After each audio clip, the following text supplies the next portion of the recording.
There are so many things as to why relationships are not even worth fighting for in this day and age. But really, it comes down to the main things is values. Okay. Now, you may ask, like, what specific values? Well, it could be many things. Like, it could be minute things that could make the relationship a little bit hard, right? It could be how many children you want, right? It could be if you want children or not. It could be if you want to adopt. It could be how you want to run your household. It could be, what are your religious beliefs? That's a huge one. But there's also others as well. What kind of diets are you wanting to follow? What is the health schedule that you want to follow? Where do you want to live? What's the lifestyle that you want to do? Right? And what I've noticed a lot actually is that people end up getting in these relationships before they understand the kind of lifestyles that each other want to do, which then makes things a little bit more difficult. Okay? Now, this is just in the sense of realizing that obviously, like, your partner isn't going to be the same person as you, like, never. But my point is that religion is one of the biggest things in order to have a healthy relationship. Okay? And this just comes from the fact that it's because it's like your core values, right? And if you so heavily believe on that, right, say Christianity, and then you have a wife that is Jewish, okay? You guys are not going to get along when it comes to maybe teaching your children, right? Maybe how you live your life, maybe how, you want your Sundays to look like, maybe how you want your Christmases to look like. All these things, right? And all it stems from one little thing, okay? A lot of the times, relationships end up becoming or starting from like a sexual standpoint. And that's just the honesty. And I've seen that a lot. When people just get together and they don't really do any like in-depth talking of what does your life want to be, right? It's more or less like oh, you look good. Come on. Rather than let's interview ourselves and see if we're the right fit for each other, right? That is a more appropriate way to go about it. But see, that's the thing. And that's why I'm making this video, is because it's not really a whole lot there. I could be wrong. Maybe it's changing. As far as what I've seen, it's not there. So, back to my main point, it's really crucial to be God-fearing in general in a relationship. Because if you're God-fearing, you're already being humble to something, right? You're already being humble to someone. So if you are able to be humble in that regard, you are more than likely going to be able to be humble and emulate that within your relationship when it comes to communication, when it comes to understanding, when it comes to arguments. You can then come there, humble yourself. Be like, you know what? You're right. I did this wrong. I did that wrong. And you did this good.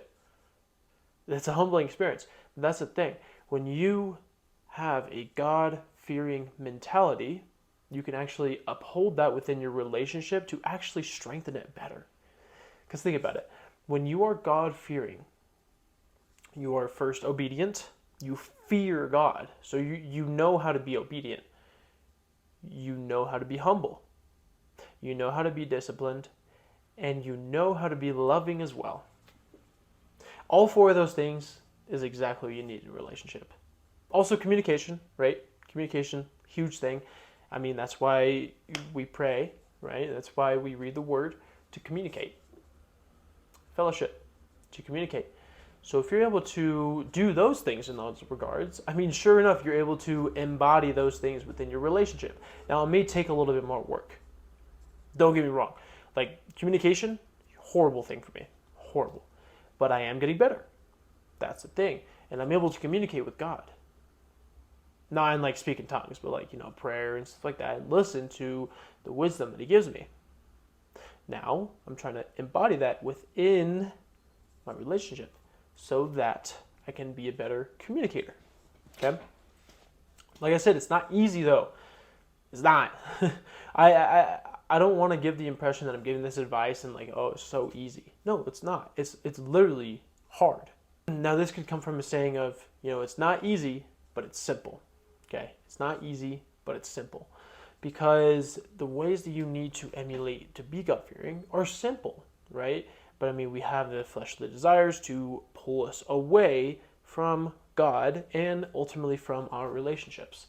Now, with that being said, I do want to really tell you guys, like, it's not going to be easy, but it is simple, and don't expect to be really good at it the first time, or the second time, or the third time, or the fourth time. Like, a lot of people think that when you are saved and when you apply, certain principles that God teaches us, that like your whole life completely flips in an instant. Sometimes that happens. Like, God can have miracles happen. But it's not in every single area of your life, right? No, none of us are Jesus. Like, hate to break it to you, but none of us are. So we literally, physically cannot be able to do that, okay? Nor God will let us, because he wants us to have free will. And so I say this just because a lot of people get discouraged, right? They get really discouraged, especially in a relationship sense. Like, I mean, I'm guilty of it too. Like, I've been discouraged because, like, something happens. Like, oh, damn, like, what's going on? And then you get discouraged, and then, you got to get back up. But that's the thing. The most important thing is to get back up. Get back up, be like, okay, you know what, that was not okay, but we can move on. We can be better from this, right? Humble mindset.